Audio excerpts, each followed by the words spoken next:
दोस्तों यूपीआई या unified payment interface India द्वारा डेवलप्ड वर्ल्ड का एकमात्र ऐसा पेमेंट सेटलमेंट सिस्टम है जिसे अपने ईज, सिक्योरिटी और इंटर ऑपरेबिलिटी की मदद से बैंकिंग ट्रांजैक्शंस को रिवोल्यूशनराइज करने का काम किया है। National payments corporation of India द्वारा डेवलप्ड यूपीआई ने 2016 से इंडियन मार्केट में अपने कदम रखे, जिसके बाद इंडिया में पेमेंट सिस्टम ने नई ऊंचाई देखनी शुरू की।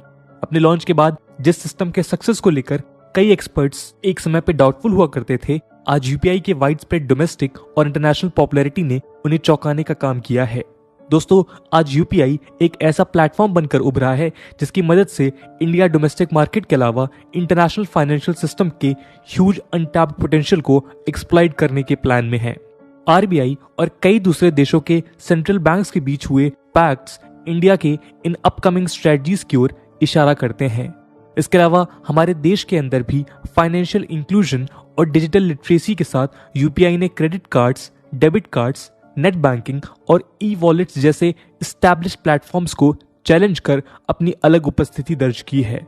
दोस्तों, आज के इस वीडियो का मकसद यूपीआई के इन्हीं रोल्स को एक्सप्लोर करना है।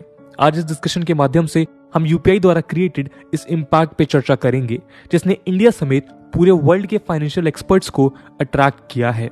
इसके अलावा यूपीआई के अपकमिंग डोमेस्टिक और इंटरनेशनल पॉसिबिलिटीज पे भी एक नजर डालेंगे जो आने वाले समय में इंडिया को ग्लोबल फाइनेंशियल सेटलमेंट का लीडर बना सकता है। तो आइए शुरू करते हैं आज का। दोस्तों, यूं तो ऑनलाइन पेमेंट और मनी ट्रांसफर के लिए कई ऑप्शंस मौजूद हैं, जैसे credit card, debit card, net banking, e wallets etcetera. लेकिन इन सब में यूपीआई के सबसे सुपीरियर बेनिफिट्स हैं। इस डिजिटल प्रोसेस की सिंप्लिसिटी ही इसे सबसे बेटर ऑप्शन बनाती है। यूपीआई में इन्वॉल्व फ्यूअर स्टेप्स ये इंश्योर करते हैं कि पूरा पेमेंट लेस फ्रिक्शन और मिनिमम टाइम के अंदर कंप्लीट हो जाए। यदि इंटरनेट बैंकिंग की बात की जाए तो सबसे पहले आपको अपनी यूजर आईडी और पासवर्ड से अकाउंट लॉगिन करना पड़ेगा और ट्रांजैक्शन कंप्लीट करने के लिए रजिस्टर्ड मोबाइल नंबर में आए ओटीपी को एंटर कर एक्सेस प्रोवाइड करना पड़ेगा। सिमिलरली, डेबिट या क्रेडिट कार्ड यूज करने के लिए आपको कार्ड होल्डर का name, card number, expiry date etcetera add करने पड़ सकते हैं, जिसके बाद आप ट्रांजैक्शन कर पाएंगे।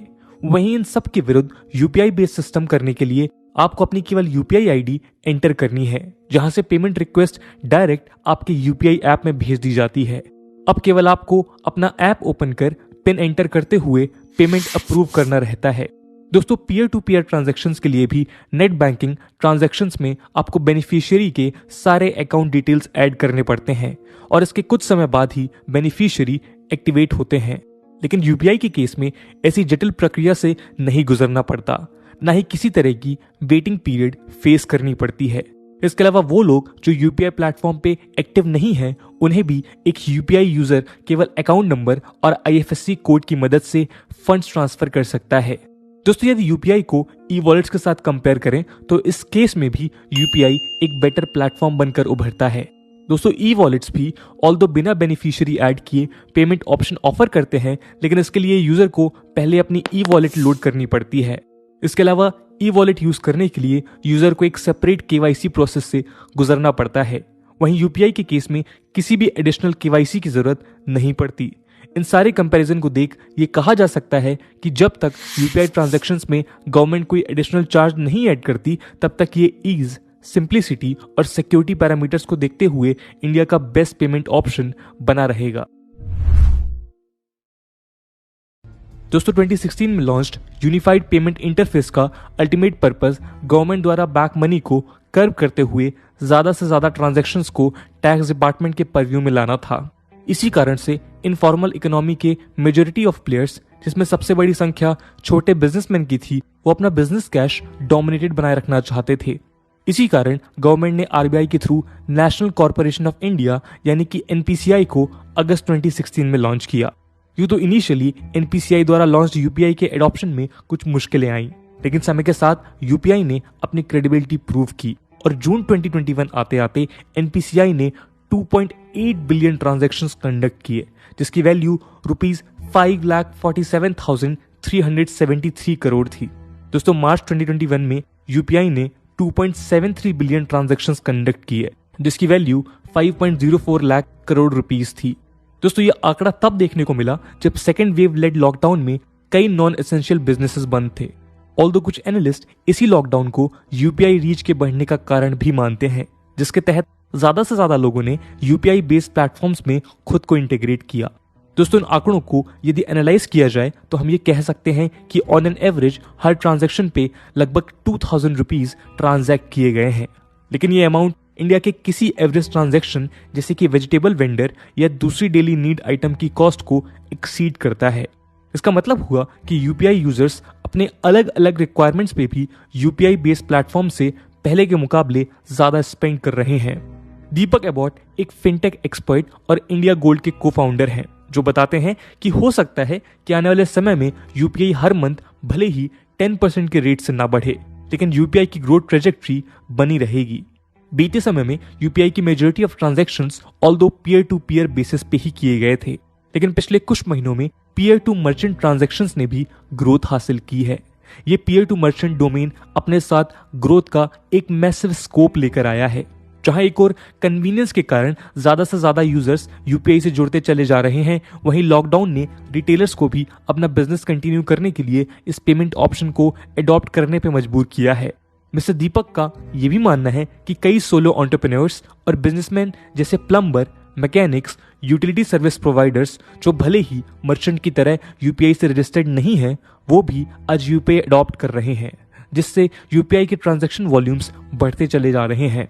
यूपीआई एक्सेप्ट करने के पीछे एक बड़ा कारण है कि सारे इंडिविजुअल्स और टीयर 2 सिटीज और टाउन का हर businessman card based payment accept करने की कैपेसिटी नहीं रखता है, जिस कारण यूपीआई पेमेंट उनके द्वारा अपने वेंडर को दिए जाने वाले और कस्टमर से एक्सेप्ट करने वाले पेमेंट्स आज दोनों के लिए यूज किया जा रहा है। आरबीआई के अप्रैल डेटा के अनुसार अप्रैल में हमारे देश में क्रेडिट कार्ड से 15.8 करोड़ ट्रांजैक्शंस हुए, जिसकी वैल्यू 59,150 करोड़ रुपीस थी। वहीं एनपीसीआई ने इसी दौरान 119.2 crore UPI based peer to merchant transactions report किए, जिसकी वैल्यू 81,836 करोड़ रुपीस थी। इंडिया में आज UPI major card payment solution provider जैसे वीजा और मास्टर कार्ड के लिए भी एक थ्रेट बन चुका है। यूपीआई सर्विस प्रोवाइडर्स जैसे Google Pay, PhonePe, Amazon Pay ने कैश को रिप्लेस करते हुए कई ऐसे डोमेन्स में अपना प्रेजेंस बना लिया है जहां यूपीआई से पहले कार्ड्स यूज किए जाते थे। आज ऑटो डेबिट जैसे सॉल्यूशंस के साथ ये प्लेटफॉर्म्स कार्ड कंपनीज को एक कड़ी चुनौती देते हुए उनके एग्जिस्टिंग प्रेजेंस को थ्रेटन कर रहे हैं। इन सब डेवलपमेंट में सबसे चौंकाने वाली बात यह है कि जहां card based payments mostly top tier 1 और टीयर 2 सिटीज में ही बड़ी संख्या में देखी जाती थी, वहीं यूपीआई ने इनके अलावा स्मॉल टाउन्स और रूरल एरियाज में भी अपना प्रेजेंस फील करवाना शुरू कर दिया है। दोस्तों, यूपीआई के इस ग्रोथ में इंडिया के रिटेलर्स ने जो अहम भूमिका निभाई है, आइए अब उसे समझते हैं। दोस्तों, जहां एक और फर्स्ट लॉकडाउन के दौरान कई स्मॉल रिटेलर्स इस तरह के रेस्ट्रिक्शंस के लिए प्रिपेयर्ड नहीं थे, वहीं सेकेंड लॉकडाउन तक कई बिजनेसमैन इस बात को समझ चुके थे कि डिजिटल प्रेजेंस ही एकमात्र ऐसा तरीका है जिसके तहत वो रेस्ट्रिक्शंस के बावजूद अपना बिजनेस रन कर पाएंगे। आकांक्षा हजारी, लव लोकल की फाउंडर और सीईओ का कहना है कि यूपीआई ट्रांजैक्शंस टीयर 1 और टीयर 2 सिटीज के बाहर भी स्मॉल रिटेलर्स के बीच एक पॉपुलर चॉइस बनकर उभरा है। इन सिटीज के बाहर जहां कार्ड इकोसिस्टम हमेशा से अपनी प्रेजेंस बनाने में स्ट्रगल करती हुई नजर आई है, वहीं इन मर्चेंट स्टोर फ्रंट्स पे आज यूपीआई कस्टमर्स द्वारा यूज किए जाने से इंट्रोड्यूस हो पाया है।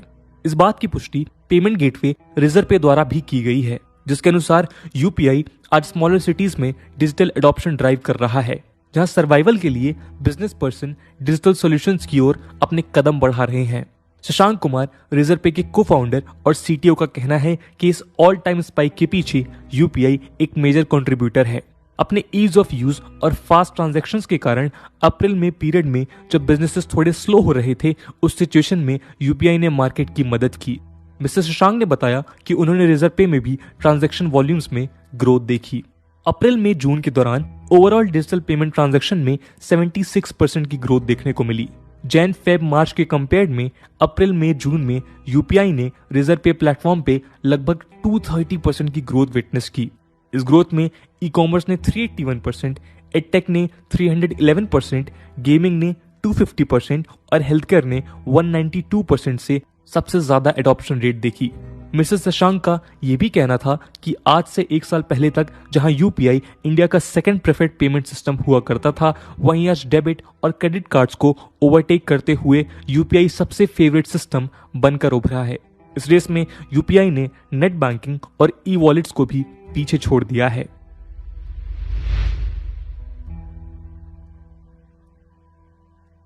दोस्तों रिसेंटली आरबीआई ने यह अनाउंस किया कि वो अपने Singaporean counter part monetary authority of Singapore के साथ एक पैक्ट साइन करने जा रही है, जिससे उनके respective fast payment systems link किए जा सकेंगे। इस एग्रीमेंट के तहत इंडिया की यूनिफाइड पेमेंट इंटरफेस या यूपीआई को सिंगापुर के पे नाउ से लिंक किया जाएगा। आरबीआई के अनुसार इस लिंकेज का जुलाई 2022 से ऑपरेशनल होने की संभावना है। इसके डेवलपमेंट के साथ इंडिया और सिंगापुर के बीच एक नई फाइनेंशियल रिलेशन का स्टैब्लिशमेंट हो पाएगा। इसके अलावा सिंगापुर ने अपने मर्चेंट लोकेशंस पे भीम यूपीआई को एक्सेप्ट करना शुरू कर दिया है। दोस्तों सिंगापुर के साथ हमारे नॉर्थ ईस्टर्न नेबर भूटान भी यूपीआई के इस जर्नी का हिस्सा बन चुका है। भूटान पहली कंट्री है जिसने इंडिया के यूपीआई स्टैंडर्ड्स को अपनी क्यूआर कोड के लिए अडॉप्ट किया है। इस पेमेंट सिस्टम को एनपीसीआई के इंटरनेशनल आर्म एनआईपीएल ने लॉन्च किया था, जिसके साथ royal monetary authority of Bhutan ने पार्टनरशिप की थी।